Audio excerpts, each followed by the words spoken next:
This story is a work of fiction, created for entertainment purposes only. All characters, events, and situations are entirely fictional. Any resemblance to real people or real events is purely coincidental. The heavy gilded doors of the throne room didn't just open. They groaned under the weight of 1,000 years of absolute history, exhaling a cold, cedar-scented breath that signaled the presence of a god. At the end of the marble expanse sat Emperor Aurelian Dravos, a man whose very silhouette seemed to drain the warmth from the air, his eyes two chips of frozen flint that saw everything and valued nothing. He was the apex of a world that didn't permit weakness, a sovereign who had traded his pulse for the rhythmic, metallic beat of an empire.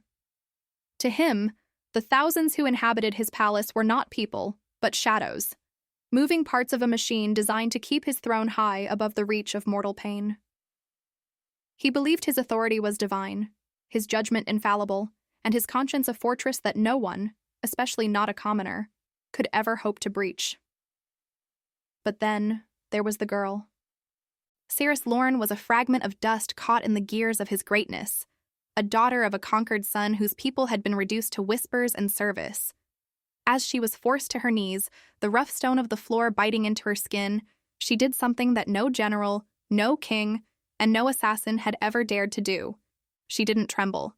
While the court held its breath, expecting the usual display of terrified submission, Seris remained perfectly still, her spine a straight line of quiet defiance amidst a sea of bowed heads.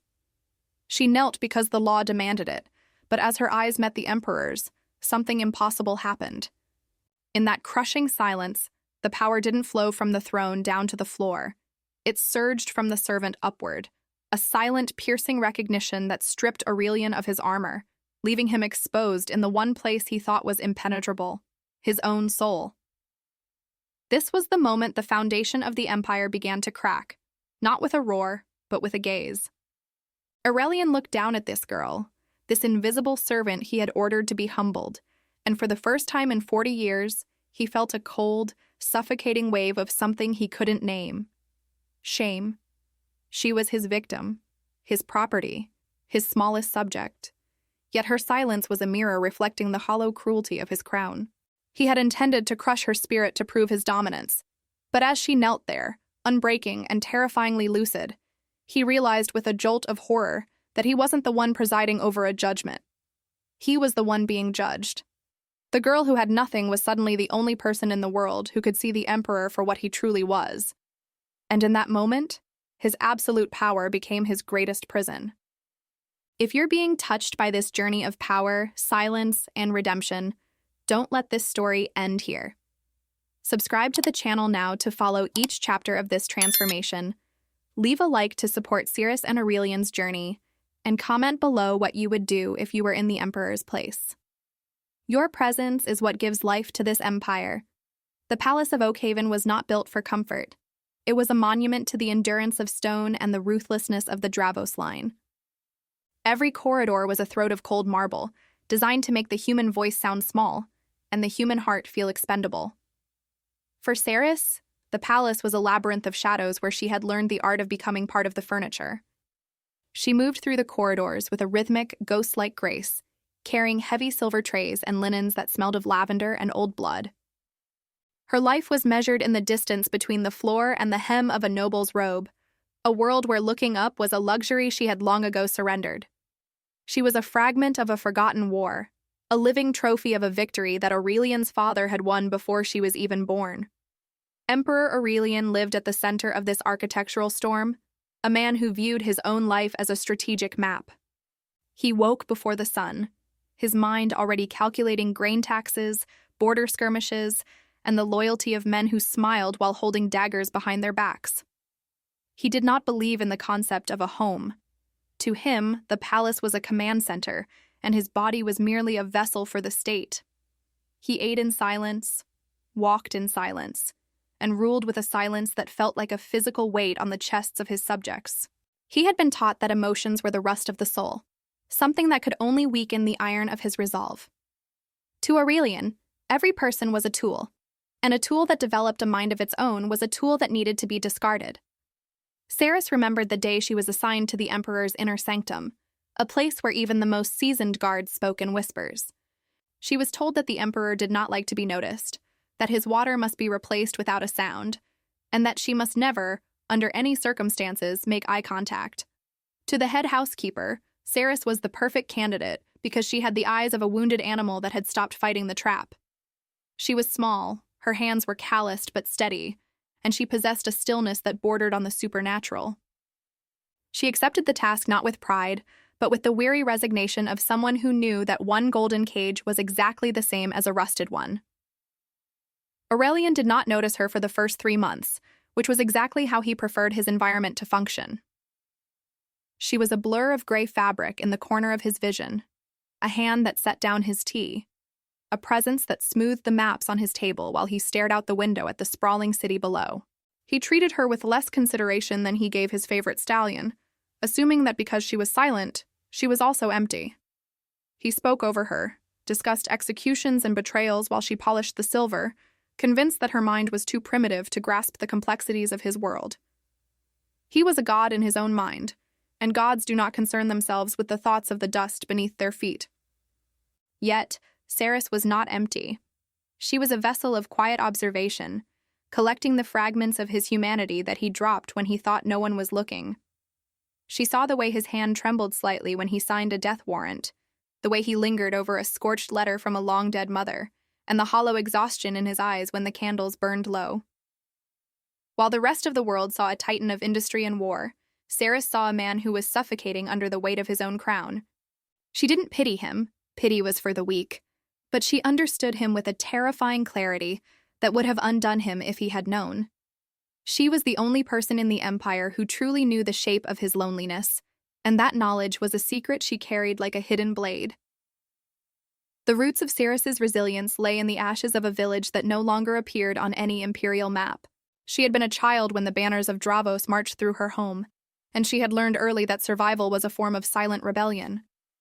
Her mother had whispered to her, while they hid in the cellars, that no one could take what lived behind her eyes unless she gave it away.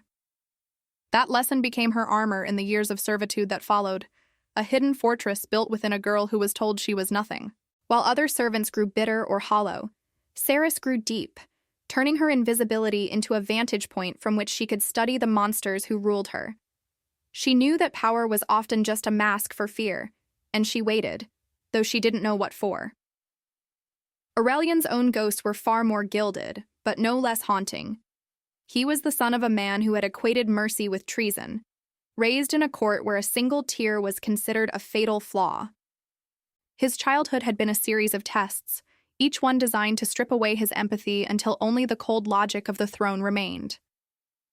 He remembered the smell of the iron in the training yards and the way his father had looked at him with disappointment whenever he showed a spark of hesitation. By the time he took the crown, he had successfully buried the boy who loved music and stories under layers of duty and granite. He believed he was a finished masterpiece of marble, unaware that the cracks were spreading beneath the surface. The interaction between them remained a dance of shadows for a long time, a routine of service and neglect. Aurelian would bark orders without turning his head, and Seris would execute them with a precision that was almost mocking in its perfection. He began to find her presence unsettling, though he couldn't articulate why. It was as if the air in the room changed whenever she entered, growing dense with an unspoken judgment. He would find himself watching her reflection in the dark windows as she moved about the room, wondering what lay behind that mask of total obedience. He tried to dismiss it as fatigue, but the feeling persisted, a nagging sensation that he was being watched by someone who didn't fear him. One evening, as the winter wind howled against the palace spires, Aurelian sat slumped in his chair, surrounded by reports of a failing harvest and rising dissent.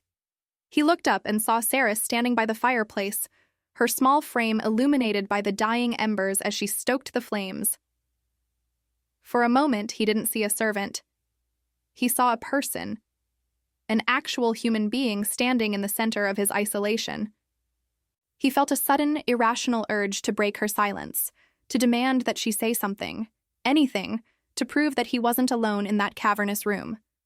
But the habit of command held him back, and he simply watched her, his brow furrowed in a confusion that felt dangerously close to vulnerability. Seris felt his gaze like a physical heat on her back, but she did not falter. She knew that he was looking for a crack in her, a sign that she was as small as he wanted her to be. She carefully placed the poker back in its stand, her movements deliberate and calm, refusing to give him the satisfaction of a flinch. She understood that his power relied on her acknowledgement of it, and by remaining a cipher, she was denying him the one thing he craved, the confirmation of his own superiority. She turned and walked toward the door, her head held at a neutral angle, neither bowed nor defiant. She was a ghost, leaving a haunted man to his own devices, and as the door clicked shut, she knew the balance of the room had shifted forever. The tension in the palace reached a boiling point during the week of the Great Solstice, a time when the emperor's power was traditionally displayed in its most gaudy and terrifying forms. The halls were filled with foreign dignitaries and sycophants, all vying for a moment of Aurelian's favor, yet he felt more detached than ever. He found himself retreating to his private study more frequently, not to work but to wait for the moment Seris would enter to tend to the lamps. His obsession with her silence had become a fever. He began to invent tasks just to see if he could provoke a reaction, a plea, or even a spark of anger. He was a man who had conquered kingdoms, yet he was currently losing a psychological war against a girl who owned nothing but the clothes on her back. Seris sensed the change in the atmosphere like a predator senses a shift in the wind. The Emperor's eyes followed her with a predatory intensity, no longer dismissing her as a shadow but scrutinizing her as a threat. She felt the weight of his unspoken questions and the mounting frustration in his movements. Every time she felt herself wavering under the pressure of his gaze, she reminded herself of the villages he had burned and the families he had displaced. Her strength was not born of spite, but of a sacred duty to remain unbroken in the presence of the man who broke everyone else. She realized that her very existence as a sane, dignified person was an affront to his entire philosophy of life. The breaking point arrived on a Tuesday evening when Aurelian, fueled by wine and a deep, gnawing sense of inadequacy, decided to force the issue of her submission. He had spent the day listening to generals boast of their conquests, yet he felt like a fraud in his own skin. When Seris entered to clear the table, he didn't ignore her as usual. Instead, he stood up, his towering frame casting a long, jagged shadow over her. He blocked her path to the door, his presence a wall of silk and steel. He wanted to see her tremble. He wanted to see the mask of indifference shatter so he could finally feel like a master again. "You never speak," he said, his voice a low, dangerous rumble that seemed to vibrate in the floorboards. "You move through my house like a thief, stealing the silence of my rooms, yet you never offer a word of gratitude or fear." He stepped closer, invading her personal space, waiting for the inevitable flinch that always came when he exerted his will. But Seris did not move. She didn't even blink. She stood her ground with a terrifying stillness, her breath steady and her eyes locked on a point just past his shoulder. The fact that she didn't look at him was more insulting than any curse she could have shouted, and it drove a spike of cold fury through his heart. He reached out, his fingers gripping her chin with a force that was just short of painful, forcing her head up so she had no choice but to look at him. "Look at me, girl," he commanded, his voice trembling with a cocktail of rage and a desperate need for recognition. "Do you know who I am? Do you know that with a single word I could erase your name from history?" Seris finally met his eyes, and what he saw there wasn't the terror of a victim, but the profound, weary soul of a witness. She didn't struggle against his grip. She simply existed, her gaze a mirror that showed him a man struggling to find his own reflection in the eyes of a slave. The following morning, the atmosphere in the Emperor's private chambers was suffocating, thick with the residue of the previous night's confrontation. Aurelian had not slept, his mind looping over the image of Seris's eyes, those steady, unblinking eyes that had looked through his crown and into the void behind it. To regain his sense of equilibrium, he decided to double down on the hierarchy that had always protected him. He summoned her not to clean or to serve tea, but to perform a task of intentional debasement. He sat on his elevated dais, surrounded by advisors, and ordered her to remain by his feet for the duration of the morning's briefings. He wanted to remind her and himself that she was merely a footstool in the grand architecture of his reign. Seris obeyed without a single word of protest, descending to the floor with a grace that made the act of kneeling look like a choice rather than a command. As the hours passed and the Emperor discussed trade routes and border fortifications, she remained perfectly still, a silent statue of flesh and blood. The advisors ignored her, stepping around her as if she were a piece of stray lumber, but Aurelian could feel her presence like a burning coal near his skin. Every time he looked down, he expected to see a broken woman, but instead he saw a fortress. Her quietness began to feel like a deafening roar of disapproval, making his own words sound hollow and performative even to his own ears. The forced proximity began to work on Aurelian in ways he hadn't anticipated, turning his attempt at humiliation into a slow-acting poison for his ego. He found himself losing his train of thought, his eyes drifting down to the small, scarred hands folded neatly in her lap. He started to notice the details he had previously ignored, the faded bruise on her wrist from a careless guard, the way she didn't flinch when he raised his voice at a clumsy lieutenant. He realized that while he was performing the role of an emperor for an audience of fools, she was the only one truly seeing the man behind the mask. The power dynamic was shifting. He was no longer her master, but a prisoner of her silent observation. By the third day of this arrangement, the court began to whisper, sensing a strange tension between the sovereign and the servant.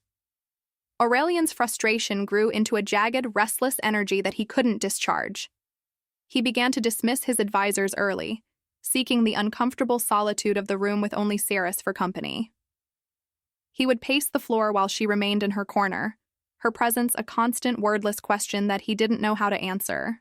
He wanted to scream at her to go away, yet he found himself terrified of the moment she would actually leave. He was becoming addicted to the very judgment that was destroying his peace of mind. One afternoon, a sudden summer storm broke over the palace, plunging the room into a deep gray twilight punctuated by flashes of lightning. Aurelian stopped his pacing and looked at Seris, who was sitting near the window, the rain streaking the glass behind her. For a moment, the emperor forgot his titles and his grievances. He simply saw a girl who looked as tired as he felt. The silence between them changed from a weapon to a bridge, a shared space where the noise of the empire couldn't reach. He didn't speak, and she didn't move, but for the first time in his life, Aurelian felt the weight of his own cruelty, and the sensation was almost more than he could bear. The shift in the palace was subtle at first, like a crack in a dam that no one notices until the water begins to seep through. Aurelian found himself unable to return to his old patterns of cold indifference. The memory of that shared silence during the storm haunted his every movement. He began to seek her out in the smaller moments of the day, not to humiliate her, but because her presence had become the only thing that felt real in a world made of gold and lies.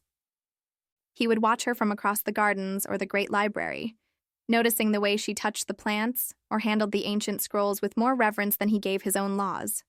He was a man dying of thirst in a desert of his own making, and she was the only drop of water he could see.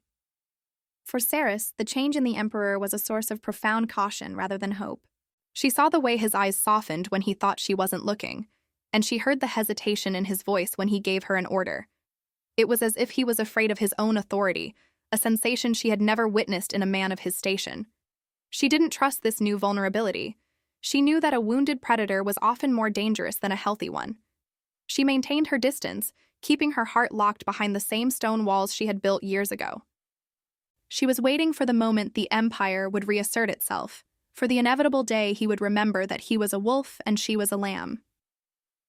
One evening, while Seris was tending to the lamps in his private study, Aurelian did something he had never done before. He asked her a question that wasn't a command. "Where did you learn to be so still?" he whispered, his voice stripped of its usual iron. He didn't look at her. He kept his eyes fixed on the fire, his hands gripped tightly together as if he were trying to hold himself together. The question hung in the air, a fragile thing that could be crushed by a single word. It was an admission that she was a person with a history, a life that existed outside of his service. It was the first time he had acknowledged her humanity in a way that required him to listen. Seris paused, her hand hovering over a glass wick. She debated whether to answer, whether to let him into the fortress she had guarded for so long. She looked at his profile, the sharp jaw, the tired eyes, the heavy gold chain around his neck that looked more like a noose than an ornament. "In the silence of the cellars," she said, her voice a low, melodic rasp that seemed to startle him. "When the world is screaming outside, you learn that the only place you can be safe is in the part of yourself they can't hear." It was the most she had ever spoken, and the weight of her words seemed to press into the room, making the shadows grow longer and deeper. Aurelian turned to face her, his expression a mixture of awe and profound grief. He realized that while he had been ruling a world, she had been surviving one he had helped create. The distance between them was no longer a matter of social class or power. It was a chasm of blood and history that he didn't know how to cross. He felt a sudden, sharp pang of regret for every time he had looked at her and seen nothing, for every time he had used his voice to drown out the world. He wanted to reach out, to touch her hand, to offer some kind of apology that wouldn't sound hollow, but he remained frozen.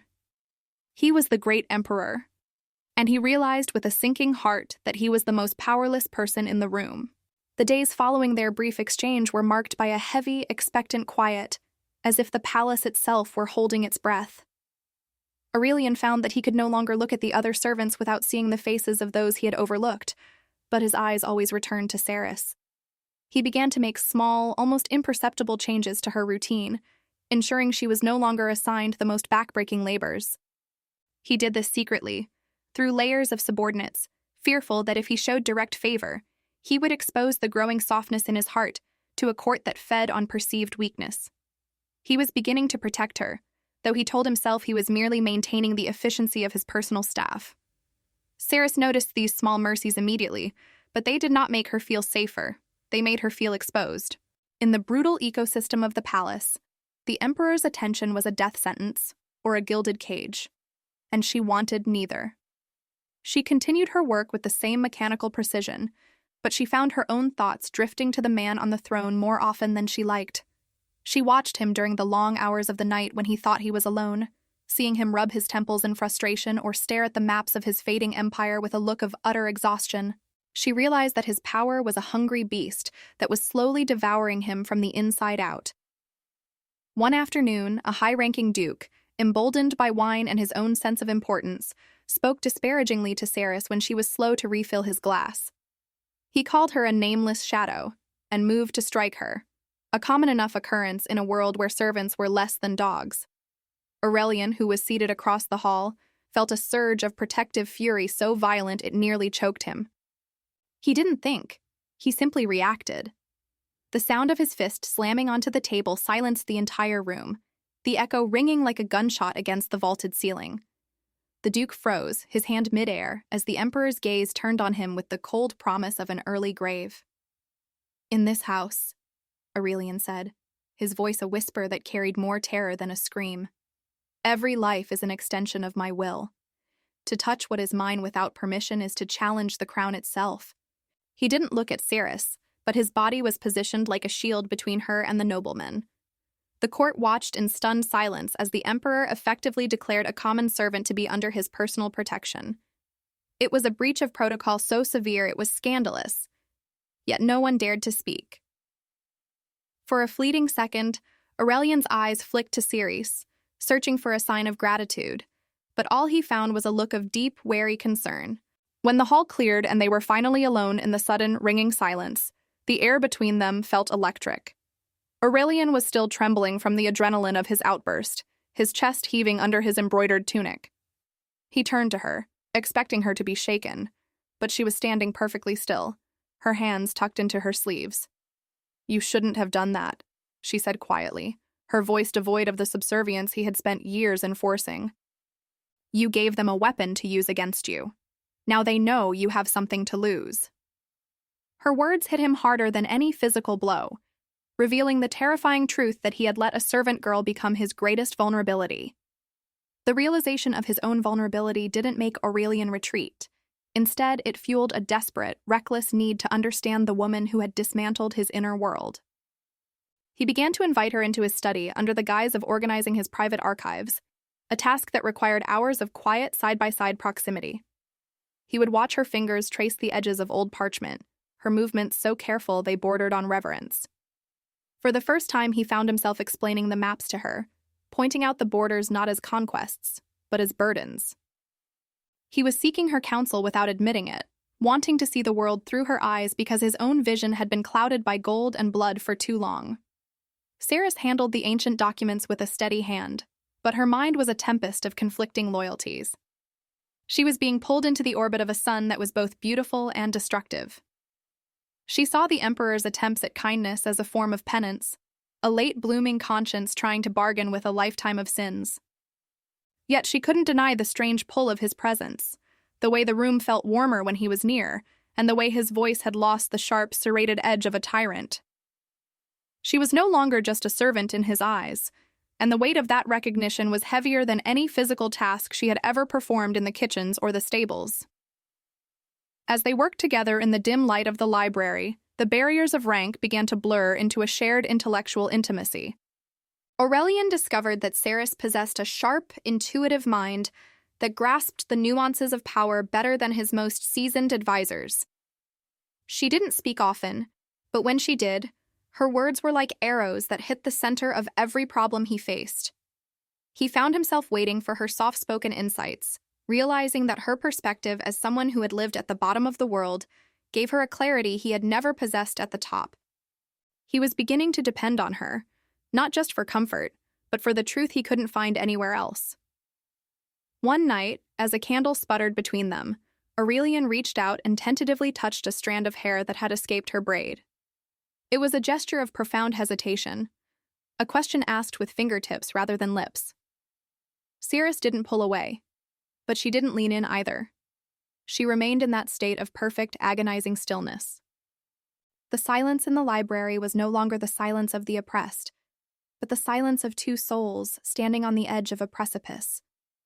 He looked at her, his heart hammering against his ribs like a trapped bird, and saw the reflections of the candles in her eyes.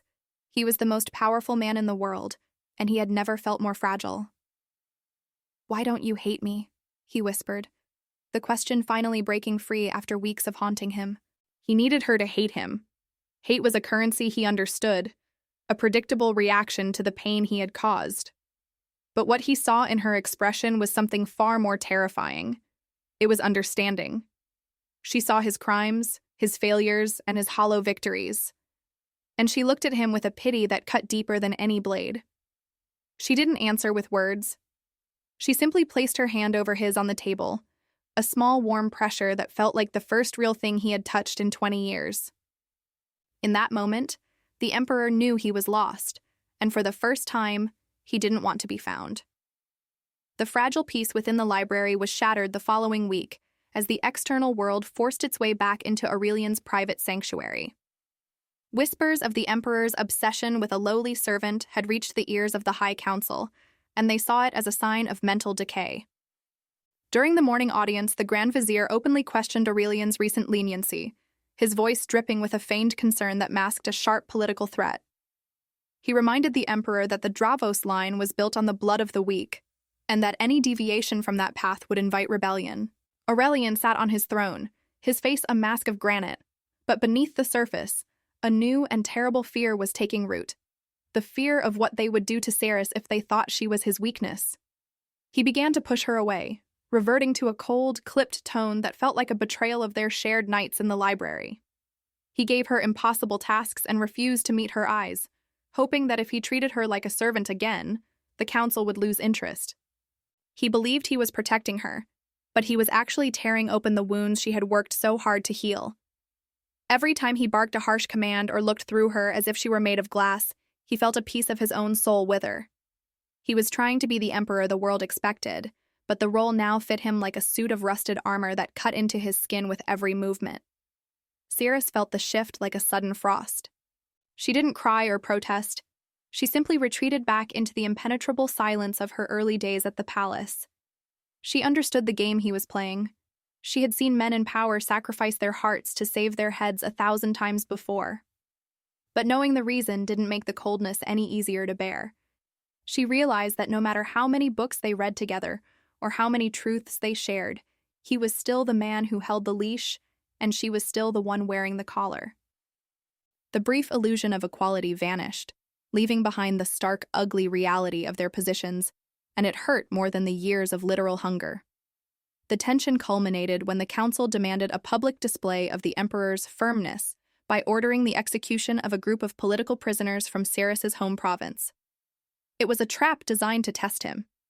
If he refused, he was a traitor to his own laws. If he agreed, he would forever lose the right to look Seris in the eye. Aurelian stood at the balcony of the Great Hall, looking down at the condemned men, while Seris stood in her usual place among the shadows of the servant line. He could feel her gaze on the back of his neck, a silent, scorching weight that demanded he choose between his crown and his humanity. That night, Aurelian found Seris in the gardens, the moon casting long, skeletal shadows across the white roses. He tried to explain, his voice thick with a desperate, frantic energy. "I am doing this to keep you safe," he hissed, grabbing her shoulders as if he could shake the understanding into her. "If I show them I care, they will kill you. Do you understand? I am the Emperor, but I am a prisoner of their expectations." Seris looked at him, her face pale in the moonlight, and for the first time, he saw a flicker of genuine anger in her eyes. "You aren't protecting me, Aurelian," she said, her voice like a cold wind. "You are protecting your pride. You would rather see my people die than have your council think you are human." The silence that followed her words was more deafening than any battle cry Aurelian had ever heard.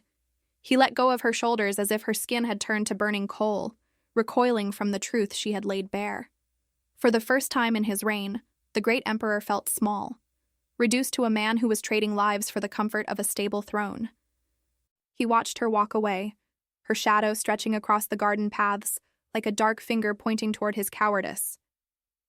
He spent the night pacing the halls, the taste of wine turning to ash in his mouth, haunted by the realization that he was about to become the very monster he had promised her he wasn't. The morning of the execution arrived with a sky the color of bruised plums. The courtyard was packed with soldiers and high-ranking officials, their faces expectant, eager to see their sovereign reclaim his legendary ruthlessness. Aurelian stood on the high platform, the heavy ceremonial sword at his side feeling like a leaden weight. He looked out over the crowd and saw Seris standing at the very edge of the square, her small form nearly lost among the commoners. She didn't look away. She stared directly at him, her presence a silent challenge that made the air in his lungs feel like liquid iron. She was holding a mirror to his soul, and he was terrified of what he was about to see. As the first prisoner was brought forward, a hush fell over the assembly. The Grand Vizier leaned in, his voice a oily whisper of encouragement, reminding the Emperor that this was the moment to silence the rumors once and for all. Aurelian's hand moved to the hilt of his sword, his knuckles white with the effort of suppressed emotion. He looked at the prisoner, a man who looked remarkably like Seris, with the same deep, resilient eyes. And then he looked back at her. In that split second, the world seemed to stop. He realized that if he allowed this blood to be spilled, he wouldn't just be killing a rebel, he would be killing the only version of himself that was worth saving. "Stop!" The word tore from his throat with such force that it startled the guards into dropping their pikes. The courtyard erupted into a murmur of confusion that quickly sharpened into a dangerous electric tension. Aurelian stepped to the edge of the dais, his eyes locked on Seris, ignoring the frantic protests of his advisors. "There will be no blood today," he announced, his voice carrying to the furthest corners of the square. "An empire built on the corpses of the innocent is a tomb, not a kingdom. I will not rule a graveyard." It was a declaration of war against his own council, a public suicide of his political reputation, and for the first time in his life, he felt a sense of profound, exhilarating freedom. The aftermath was a whirlwind of chaos. The council retreated in a fury of whispered conspiracies, and the guards moved to disperse the crowd, but Aurelian didn't stay to manage the fallout. He descended the stairs, pushing through his shocked entourage until he reached the spot where Seris stood. She was trembling now, the mask of the stoic servant finally cracking to reveal the raw, overwhelming relief beneath. He didn't care who was watching. He didn't care about the crown or the looming rebellion. He stood before her, the man who had almost lost everything to pride, and simply waited. He had finally stepped off his pedestal, and the ground beneath his feet felt more solid than marble ever had. The following hours were a blur of high-stakes tension, as the palace transformed into a battlefield of whispered intentions. Aurelian retreated to his inner sanctum, not as a conqueror, but as a target. He knew the council would not forgive his sudden surge of conscience. In their world, mercy was a terminal disease. He sat behind his desk, the silence of the room now heavy with the threat of an impending coup. Every footstep in the hall sounded like the approach of an assassin. Yet, despite the danger, The suffocating weight that had pressed on his chest for decades had vanished. He was finally breathing, even if each breath was drawn in the shadow of his own downfall. Seris entered the room without being summoned, bringing a tray of tea she knew he wouldn't drink. She moved with a new kind of purpose, her presence no longer that of a shadow, but of a partner in a shared disaster. She placed the tray down and stood beside him, her hand brushing against the silk of his sleeve. For the first time, she didn't wait for him to speak. "They will come for you tonight," she said softly, her voice steady despite the chaos outside. "The men you spared have fled, but the men who remain in these walls will not let this insult pass." She wasn't afraid for herself. She was mourning the man who had just sacrificed his world for hers. Aurelian looked up at her, a tired smile touching his lips. "I spent my life building a fortress that I thought would keep the world out," he murmured, reaching out to take her hand. "I never realized I was just building a more expensive cell." He felt a strange sense of clarity, realizing that the power he had once wielded was nothing compared to the simple, quiet strength of the woman standing before him. He had spent his life being feared, but standing on the edge of ruin, he realized he had never truly been known until she looked at him.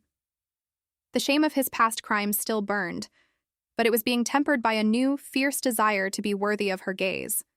As the sun dipped below the horizon, casting the room in long, blood-red streaks of light, the first sounds of the uprising began to echo from the lower courtyards. The clatter of steel and the shouts of the Imperial Guard signaled that the council had made their move. Aurelian stood, drawing his sword, not to defend his throne, but to defend the space they shared. He turned to Seris, his eyes burning with an intensity she had never seen. "I cannot promise you a kingdom after tonight," he told her, his voice a low vow, "but I promise you that I will never ask you to kneel again. If we fall as equals." Seris didn't shrink from the noise of the approaching guards. She reached into the folds of her apron and pulled out a small, sharpened shard of glass she had carried for years, a symbol of her long-held intent to never be taken alive. She looked at the Emperor, the man who had been her oppressor and was now her only ally, and a spark of fierce, tragic pride lit up her face. "I have lived in the shadows of this palace all my life," she whispered, stepping into the light beside him. "I am not afraid of the dark. Let them come." Together they turned toward the door as it burst open, the great emperor and the nameless servant standing side by side against the world. The battle for the palace was not fought with armies, but in the suffocating heat of the narrow corridors and the gilded traps of the inner chambers. Aurelian fought with a desperation he had never known in his youth, his blade a blur of silver in the torchlight. He wasn't fighting for territory or glory. He was fighting for every second of life he could steal for the woman behind him. For every guard that fell, 2 more seemed to emerge from the darkness, their faces masks of cold, bureaucratic betrayal. He felt the sting of a blade across his shoulder and the dull ache of exhaustion in his lungs. But every time he faltered, he felt the brush of Seris's hand against his back, a silent anchor in the storm of steel. Seris was no longer a ghost. She was the heartbeat of the resistance. She navigated the secret passages she had cleaned for years, guiding Aurelian through the bowels of the palace to bypass the council's main force. She knew which doors creaked and which floorboards groaned, using her intimate knowledge of the Empire's underside to turn the fortress into a trap for its own masters.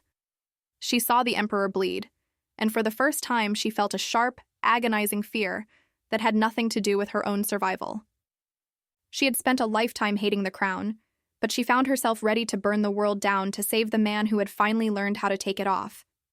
They were eventually cornered in the High Observatory, a circular room of glass and stars that overlooked the burning city.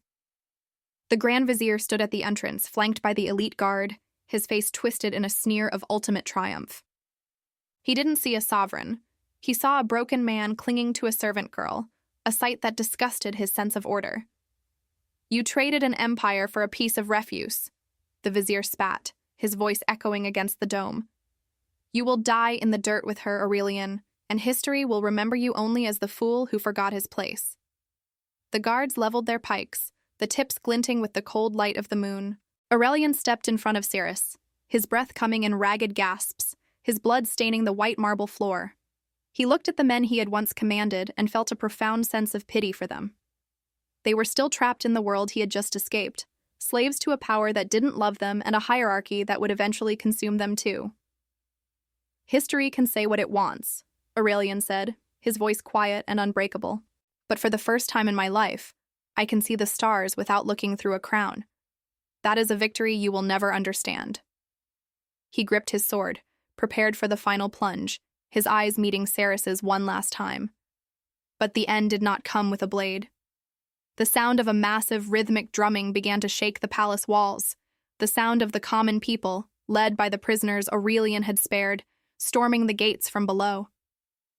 The refuse of the empire had risen, not to replace one tyrant with another, but to defend the man who had finally seen them. The council's guards hesitated, their loyalty wavering as the roar of the city grew louder than the commands of their officers. The tide was turning, not by the strength of a throne, but by the weight of a conscience. Aurelian and Seris stood together at the edge of the world, watching as the old empire began to crumble under the force of its own awakened heart.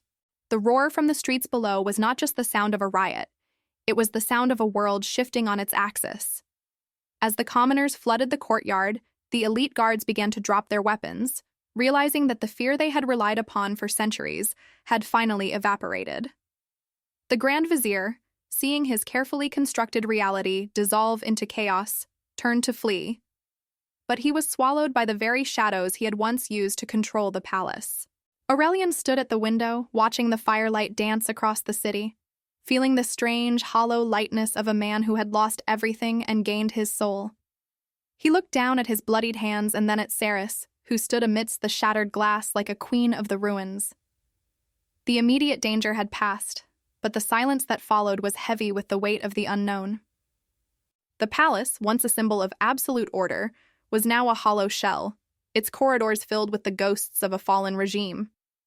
Aurelian felt the adrenaline fade, replaced by a crushing fatigue that made his knees buckle. He sank onto a stone bench, his breath rattling in his chest, the weight of his years and his crimes finally catching up to him. He was no longer the great emperor. He was just a man, wounded and aging, sitting in a room that no longer belonged to him. The crown lay on the floor, a discarded circle of cold gold that meant nothing to the wind blowing through the broken windows. Seris approached him, not with the hurried steps of a servant, but with the measured pace of an equal. She knelt before him, but this time, it was not an act of submissiveness. She took a piece of her torn hem and began to clean the wound on his shoulder, her movements tender and deliberate. The roles had finally been reversed. The one who had been cared for by thousands was now being saved by the only one he had ever truly seen. She didn't speak, but her touch was an answer to every unspoken question he had ever asked. In the ruins of his empire, her presence was the only foundation that hadn't crumbled. Aurelian looked at her, his vision blurring with tears he had suppressed for half a century. "I have no throne to offer you, Seris," he whispered, his voice cracking like dry parchment. "I have no titles, no gold, and no future that isn't written in the blood of the people I failed." He felt the profound shame of his life's work, a legacy of stone and sorrow that was currently burning in the streets below. He felt unworthy of the care she was giving him, a man who had only learned the value of a human life when his own was at its end. He waited for her to leave, to join the people outside who were celebrating their freedom, but she stayed. Seris finished bandaging his wound and then sat on the floor beside him, leaning her head against his knee. "The throne was a wall, Aurelian," she said softly, looking out at the stars that were finally visible through the smoke. "I didn't want a kingdom. I wanted to be seen by someone who wasn't blinded by their own light." She took his hand, her small, scarred fingers lacing through his. "You are not the emperor anymore, and I am not a servant. We are just two people at the end of a long, dark night, and for the first time, that is enough." The silence that settled between them was no longer a weapon. It was a sanctuary. The transition from power to penury was swifter than any law Aurelian had ever passed. As the sun rose over a city that no longer feared his name, the former emperor found himself standing at the hidden postern gate of the palace, stripped of his ceremonial robes and dressed in the simple, sturdy wool of a traveler. The gold was gone, the servants had fled or joined the new councils of the people, and the great hall was being transformed into a place of public gathering. Aurelian felt a strange, dizzying sense of vertigo. For the first time in his life, no one was waiting for his command. He was a ghost in his own capital, a man whose presence no longer commanded a bow, and the anonymity felt like a cold shower after a lifetime of fever. Seris stood beside him, her small pack slung over her shoulder, looking out at the road that led away from the mountains. She had spent her life dreaming of the world beyond the palace walls, a world where the air didn't taste of incense and old secrets. She looked at Aurelian, noting the way he flinched at the sound of distant laughter, still unaccustomed to the noise of a free city. She realized that while she was stepping into her future, he was mourning a past that had been both his pride and his prison. She reached out and took his hand, her grip firm and grounding. She was no longer guiding a sovereign through the shadows. She was leading a man into the light. They began to walk, following the winding path that led toward the southern coast, far from the reach of the new government and the remnants of the old guard. For the first few days, the silence between them was strained, filled with the unspoken weight of all that had been lost. Aurelian struggled with the mundane realities of life, the preparation of food, the building of a fire, the blisters that formed on feet that had only ever known silk. He felt the sting of a new kind of shame, the shame of his own helplessness. He had ruled millions, yet he didn't know how to survive a single night under the stars without her. Seris watched his struggle with a quiet, patient grace, refusing to do everything for him. She knew that if he was to truly rise, he had to learn the value of his own labor. She taught him how to read the clouds for rain and how to find the herbs that would heal his lingering aches. She saw the moments when his old temper would flare, the reflex of a man used to immediate obedience. And she met those moments with a calm, level gaze that reminded him exactly who he was now. He wasn't a god anymore. He was a student of the world he had once tried to own. And slowly, the hardness in his eyes began to melt, replaced by a raw, hungry curiosity. One evening, as they sat by a small stream, Aurelian looked at his hands, now stained with dirt and soot, and let out a short, dry laugh. "If my father could see me now," he murmured, "he would say I have become the very thing we were taught to despise. A man with nothing but the dirt beneath his nails." He looked at Seris, his expression softening into something profoundly vulnerable. "But for the first time, my hands feel clean." He realized that the shame he had feared, the shame of being low, of being a servant, was nothing compared to the shame of being a tyrant. In her eyes, he wasn't a fallen king. He was a man who had finally found the courage to be honest. As they ventured further south, the grand architecture of the empire gave way to the honest simplicity of the countryside. They eventually reached a coastal village where the salt air was thick enough to taste, and the rhythm of life was dictated by the tides rather than the whims of a throne. Aurelian found work in the shipyards, his large frame finally put to a use that didn't involve the drawing of blood. The men he worked with didn't know his name or his history. They only knew him as a quiet, tireless worker who never complained about the weight of the timber. For Aurelian, the physical exhaustion was a mercy, a way to drown out the lingering echoes of his former life. Seris found a place among the village healers, her steady hands and observant nature making her an invaluable presence in the small community. She was no longer a shadow moving through a palace. She was a woman whose name was spoken with gratitude. She watched Aurelian from a distance, seeing the way his shoulders lost their rigid tension and the way he began to smile at the local children. The transformation was slow, a gradual shedding of layers of granite to reveal the living heart beneath. He was no longer the great emperor, and she was no longer the servant, yet the bond between them only deepened as the labels of the past washed away. Despite the peace they had found, the shadow of their shared history occasionally flickered in the dark. One night, a traveler passed through the village tavern, telling stories of the new republic and the hunt for the butcher emperor who had vanished into the mist. Aurelian sat in the corner, his hood pulled low, feeling the old cold dread crawl up his spine.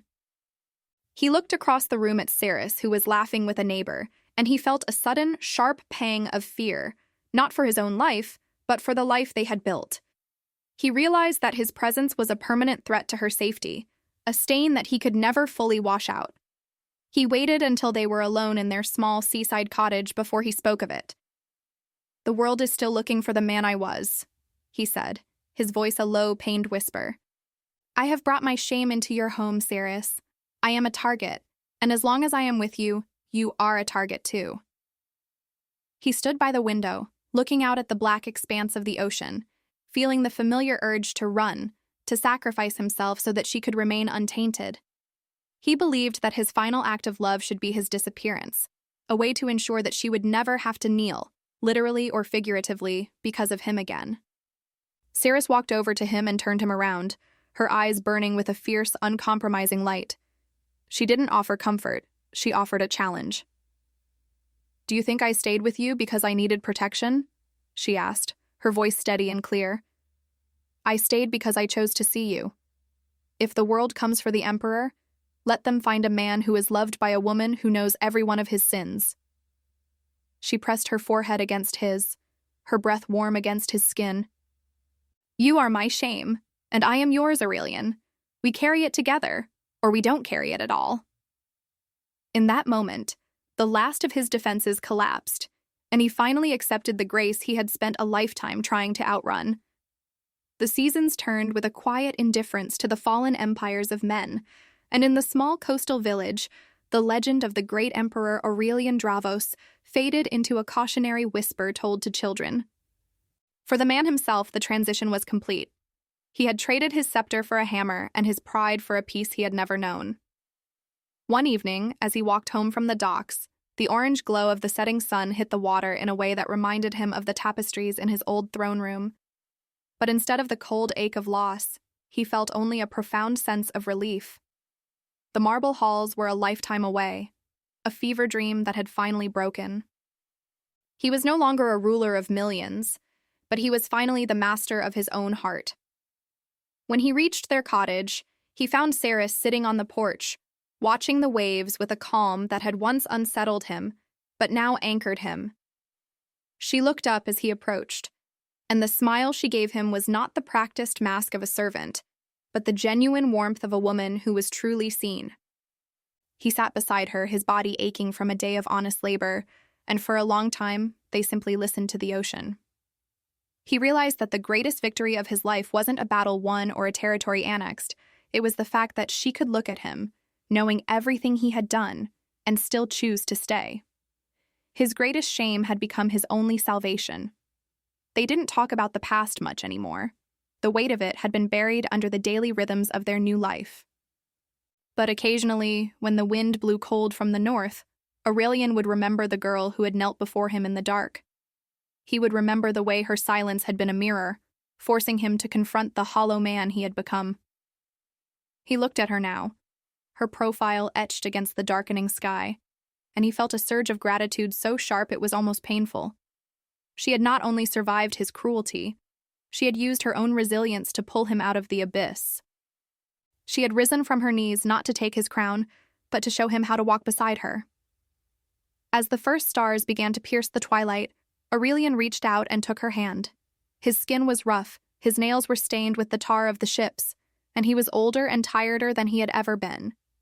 Yet, in the quiet of that moment, he felt a power that no throne could ever provide, the power of being known and still being loved. He understood now that true authority didn't come from the ability to make others kneel, but from the strength to stand up for what was right when everything else was falling apart. He had been a god of stone, but she had turned him back into a man of flesh and blood. The empire they had left behind was rebuilding itself in the image of its people. But here, at the edge of the world, their own private empire was one of shared silences and mutual respect. Aurelian leaned back against the weathered wood of the cottage, closing his eyes as the sound of the tide filled his senses. He was a man without a country, a man without a name, and a man whose legacy would be forgotten by history. But as Seris leaned her head against his shoulder, he knew that he had finally found the only kingdom that ever mattered. He had found a home in the heart of the woman he had once tried to crush, and that was the only crown he would ever need. The final light of day dipped below the horizon, leaving the world in a soft, violet haze that seemed to wash away the last lingering ghosts of Oakhaven. Aurelian looked down at Seris, her hand still resting in his, and he felt the profound stillness that had once terrified him. Back in the palace, her silence had been a judgment, a cold reminder of the humanity he had discarded. Now it was a conversation, a shared understanding that some truths were too deep for words. He realized that the woman who had once knelt as a servant before his throne had not just risen, she had transcended the very world that tried to define her. She had been his victim, then his mirror, and finally, his redeemer. History would eventually write its own version of their story, perhaps casting him as a coward who fled or a tyrant who failed. But as the ocean breeze stirred the air, Aurelian knew that the history books were written by men who only understood the surface of power. They would never understand that his greatest act of strength wasn't conquering an army, but the moment he allowed himself to feel the shame of her knees hitting the marble floor. That shame had been the fire that burned away the emperor, leaving behind a man capable of love. He leaned down and kissed her forehead, a gesture of reverence that had nothing to do with rank and everything to do with the soul. Seris closed her eyes, feeling the steady beat of his heart against her. She had lived 1,000 lives in her short years, the daughter of a fallen village, the invisible ghost of a palace, and now the architect of a new life. She looked at the man beside her and saw no trace of the great Emperor Dravos. She saw Aurelian, a man who worked until his hands bled and who looked at her as if she were the only light in the universe. She had not only kept her dignity intact, she had used it to forge a path for them both. The shame he once felt had been transformed into a quiet, enduring pride, not in a kingdom, but in the simple, beautiful fact of their existence together. As night fully claimed the sky, they stood up and walked toward the warmth of their small home, their shadows merging into one on the sandy path. There were no trumpets to announce their arrival, no guards to bar their way, and no courtiers to whisper their names. There was only the sound of the sea and the distant glow of the village lamps. Aurelian paused at the doorway, looking back one last time at the north, where his old empire lay. He felt no regret, no longing for the gold or the marble. He turned back to Seris, the woman who had been his greatest shame and was now his greatest victory, and he followed her inside, closing the door on the world and opening it to the rest of their lives. The story of the great emperor and the humble servant ended not with a coronation, but with a quiet fire in a hearth, and two people who finally knew what it meant to be free. The world would go on, kings would rise and fall, and empires would crumble into dust, but the truth of what happened between them would remain, a silent testament to the power of a single gaze to topple a throne. In the end, Seris didn't need to rise to his level. She had waited for him to find the courage to reach hers. And as the embers glowed in the dark, the great emperor finally slept, no longer haunted by the crown, but protected by the love of the woman who had refused to let him stay a monster.